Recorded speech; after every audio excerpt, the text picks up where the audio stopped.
आंध्र प्रदेश में जूनियर डॉक्टरों ने हड़ताल करने का फैसला किया है। कल से जूनियर डॉक्टर हड़ताल पर जा रहे हैं। इस सिलसिले में महकमे मेडिकल एजुकेशन को हड़ताल का नोटिस दे दिया गया है।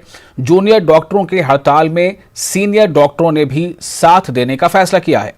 जूनियर डॉक्टर हेल्थ इंश्योरेंस, अस्पताल में सिक्योरिटी और मुआवजे का मुतालबा कर रहे हैं। जूनियर डॉक्टरों का कहना है कि अगर 4 दिनों में मुतालबे पूरे नहीं किए गए तो एहतजाज में तेजी लाई जाएगी।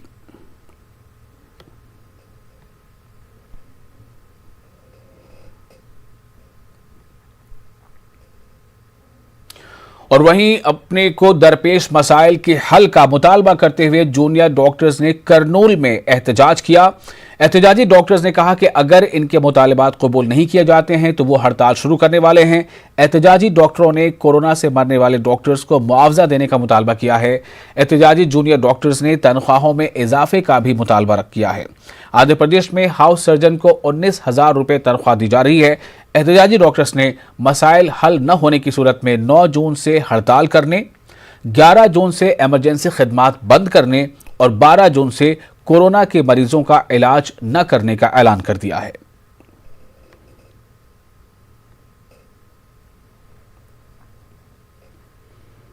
और खबर विजयवाड़ा से। विजयवाड़ा सरकारी अस्पताल के कॉन्ट्रैक्ट नर्सेज ने तनख्वाहों में इजाफे के अलावा मुलाजमतों को मुस्तकिल करने का मुतालबा करते हुए दूसरे दिन भी एहतजाज जारी रखा। एहतजाजी नर्सों ने आज फ्राइज का बैकआउट करते हुए एहतजाज किया। एहतजाजी नर्सों का कहना है कि वो पिछले 5 सालों से खिदमत अंजाम दे रही हैं। अब तक इनकी तनख्वाहों में कुछ भी इजाफा नहीं हुआ है। एहतजाजी नर्सों का कहना है कि कोरोना के इस वबा के दौरान वो अपनी जान की परवाह किए बगैर खिदमत अंजाम दे रही हैं। नर्सों ने मुलाजमतों को मुस्तकिल करने का मुतालबा रखा है। As we are all working since 2016, sir, we are all contract staff nurses.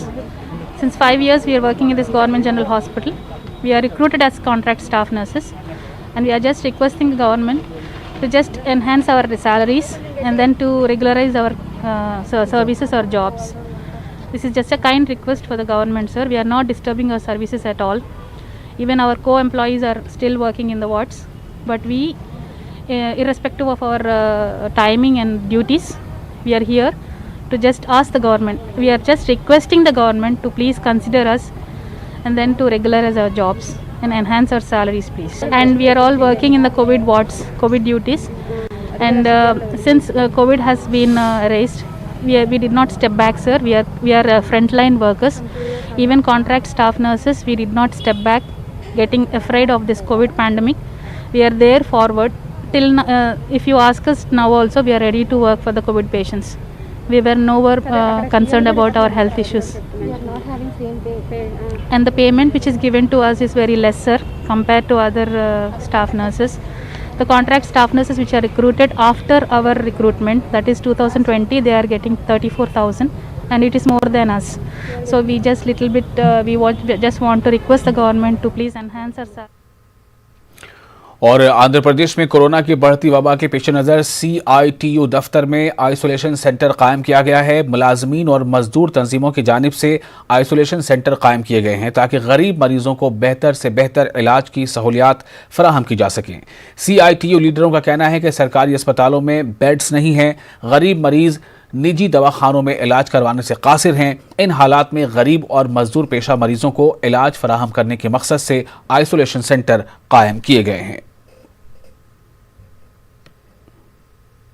Today we are inaugurate isolation center at Vijayawada CITU office for COVID patients. Where Godly says we are serving the poor people and teachers and employees for COVID treatment at Vijayawada CITU. और अब बात करते हैं समाजी खिदमात की। Corona की वबा के दौरान जमात इस्लामी हिंद की जानिब से की गई खिदमात की 4 जानिब से सताइश की जा रही है। राजा महेंद्रवरम के तेलुगु देशम लीडर आदि रेड्डी श्रीनिवास ने जमात इस्लामी हिंद की सताइश की। उन्होंने कहा कि जमात के कारकुनों ने अपनी जानों को जोखिम में डालकर कोरोना मुतासरीन की मदद की है। उन्होंने कहा कि जमात इस्लामी हिंद और SIO के कारकुनों ने खिदमत खल्क को ही खिदमत खालिक समझकर काम किया है, वही हकीकी हीरो है। इस दौरान जमात इस्लामी हिंद और SIO के 50 से ज़ायद कारकुनों को तहनीत पेश की गई।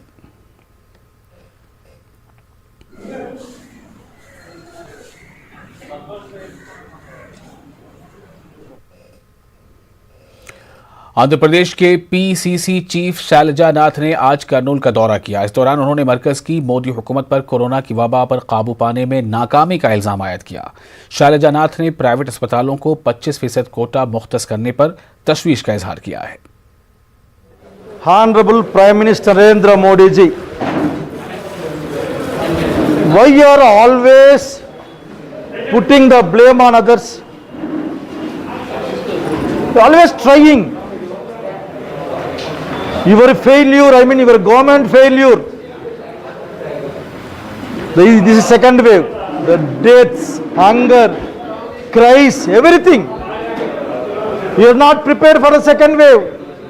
Narendra Modi ji, with folded hands I am requesting you, please try to understand Indians and Indian psychology. Why you are failing to give the vaccination? From 21st onwards you are going to the free vaccination. What is the time bound? When you are going to completing that? Why you are giving 25% to the private sector officially? Indian government and Indian people are having their own vaccine policy. Free vaccines to everybody. If somebody may approach the private sector. और अब बात किसानों की। किसानों से धान की खरीदारी में जगन हुकूमत पूरी तरह से नाकाम होती नजर आ रही है। धान की खरीदारी का मुतालबा करते हुए बीजेपी की जानिब से रियासत भर में एहतजाजी धरना दिया गया। विजयवाड़ा में बीजेपी पार्टी दफ्तर में धरना दिया गया। एहतजाजी बीजेपी लीडरों का कहना है कि जगन हुकूमत ने पिछले 2 साल से खरीदे गए धान की कीमत आज तक अदा नहीं की है। रवां बरस अभी तक किसानों से धान खरीदी नहीं गई है, जिसकी वजह से किसानों को नुकसान हो रहा है। एहतजाजी बीजेपी लीडरों ने किसानों से धान खरीदने का जगन हुकूमत से मुतालबा किया। आंध्र प्रदेश में जगनमोहन रेड्डी गवर्नमेंट पूरा फार्मर्स का एगनेस्ट काम करने चल रहा है। लास्ट 3 मंथ्स में 3 महीने में कम से कम पैडी परचेज करने के लिए सिविल सप्लाईज वाला हर जगह में बहुत स्टेटमेंट दे रहा। वो मिनिस्टर भी नानी वो स्टेटमेंट दे रहा। उन्होंने सुबह से शाम तक गाली देने को नंबर 1 मिनिस्टर है वो। फिर ये सिविल सप्लाई मिनिस्टर बनने के बाद एक काम भी वो फार्मर्स के लिए कुछ नहीं किया। आज धान पैडी खरीद करने के लिए एक बार बैग्स नहीं मिल रहा बोलेगा, दूसरा बार उधर पैसा नहीं बोलेगा, और तीसरा बार ये आज ट्रांसपोर्ट का लॉरीज का कोरोना का वजह से थोड़ा ट्रबल है बोलता। 2 साल में अभी तक ये काम भी नहीं हुआ। और दूसरा हार्टिकल्चर फार्मर्स के लिए स्प्रिंकलर, ड्रिप इरिगेशन और पावर स्पेयर्स ये कुछ भी लास्ट 2 महीने में 2 साल में एक भी फार्मर को नहीं दिया। आज फार्मर्स में वो दिलवा देंगे, ये दिलवा देंगे बोल के इलेक्शन में 3000 करोड़ पैसा अनाउंस किया। और पेट्रोल, डीजल और घरेलू गैस की कीमतों में हो रहे इजाफे के खिलाफ करनूल में कम्युनिस्ट पार्टी ऑफ इंडिया की जानिब से बड़े पैमाने पर एहतजाज किया गया। करनूल के बलारी चौराहे पर धरना दिया गया। सीपीएम लीडर के प्रभाकर की क़यादत में एहतजाज मुनक़िद किया गया। उन्होंने कहा कि जब से मरकज़ में बीजेपी इक़्तिदार में आई है उस वक्त से अशियाए ज़रूरिया के अलावा पेट्रोल, डीजल की कीमतें आसमान छू रही हैं। सीपीएम लीडर ने इजाफी माली बोझ आयद करने वाली पार्टियों को सबक सिखाने की आवाम से अपील की।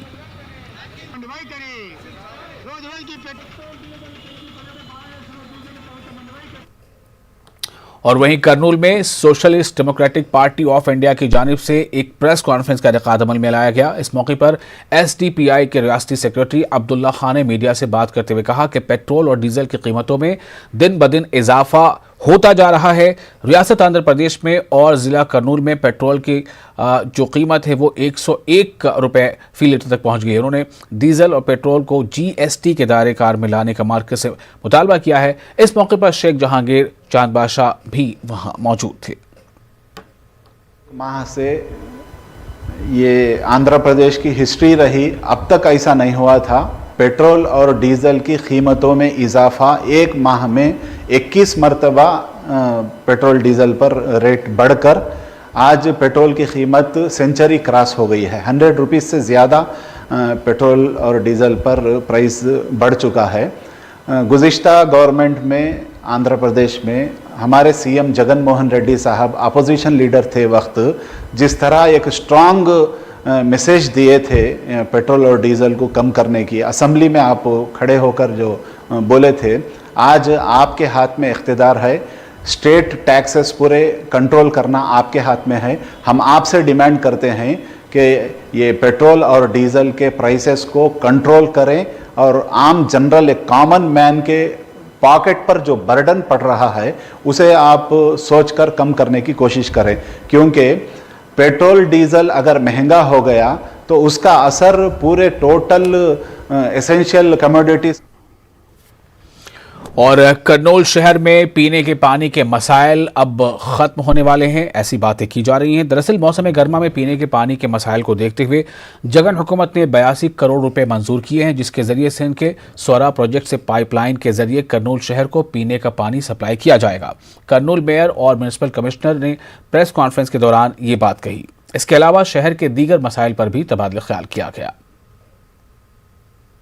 ड्रिंकिंग वाटर का हर एक समर में प्रॉब्लम आ रहा था, वो प्रॉब्लम मिनिमाइज करने के लिए कैसे करके पूरा ओपन चैनल में आने का था, सुनकेसला डैम से समर स्टोरेज टैंक तक, उससे 23 किलोमीटर्स है। ये 23 किलोमीटर्स आने तक वेस्टेज ज़्यादा है, कम से कम 60% वेस्टेज था। ये वेस्टेज मिनिमाइज करने के लिए 82 करोड़ खर्च करके पाइपलाइन से ला रहा है। अभी नया जीवो उसका बारे में आया था, वो पाइपलाइन आएगा, वो पाइपलाइन आएगा तो प्रॉब्लम पूरा नहीं होता है, लेकिन कम से मैक्सिमम सप्लाई करने के आता है। वाटर प्रॉब्लम थोड़ा से थोड़ा ये करेंगे, साल हो जाएंगे। करनूल सिटी को परमानेंट वाटर सप्लाई करने के लिए गवर्नमेंट की तरफ से एक नया स्कीम अनाउंस हुआ है। आज जीवो नंबर 266 मुताबिक गवर्नमेंट ने ये नया स्कीम को 82.02। और इसी के साथ इस बुलेटिन में फिलहाल इतना ही। मुझे दीजिए इजाजत, लेकिन हाँ